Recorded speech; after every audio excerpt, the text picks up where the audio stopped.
Epstein জেলে আত্মহত্যা করেননি, তাকে খুন করা হয়েছে, তার শ্বাস রোধ করে হত্যা করা হয়েছে, এমনটাই দাবি এক চিকিৎসকের।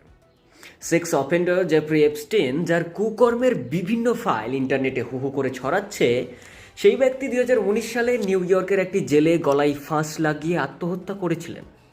তা নাকি সম্পূর্ণ মিথ্যা।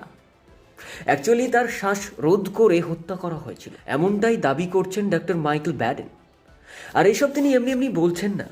নিউ ইয়র্কের মেডিকেল এক্সামিনার্স অফিসে এপস্টিনের পোস্টমর্টেম চলাকালীন সময়ে সেখানেই উপস্থিত ছিলেন তিনি বলেছেন, 2025 সালের ডিসেম্বর মাসে আমেরিকার বিচার বিভাগ যখন প্রাথমিকভাবে এপস্টিন ফাইলগুলো রিলিজ করে, তাতে মৃত্যুর কারণের জায়গায় অমীমাংসিত বা পেন্ডিং লেখা ছিল। এছাড়াও তিনি প্রাপ্ত প্রমাণ হিসেবে উল্লেখ করেছেন যে মৃত্যুর পর এপস্টিনের ঘাড়ের 3টি হাড় ভাঙা ছিল। ব্যাডেনের মতে, গলায় ফাঁস দিয়ে কেউ আত্মহত্যা করে ঝুলে পড়লে 3টি হাড় তো ভাঙার কথা নয়। আর তাছাড়া তিনি বলেছেন, এপস্টিনের দেহের আঘাতস্থল এবং ফাঁসের দড়ির সঙ্গে কোনো মিল খুঁজে পাওয়া যায়নি। তাই সেই চিকিৎসক এ বিষয়ে আরও বিশদে ইনভেস্টিগেশন করা হোক তার দাবি করেছেন।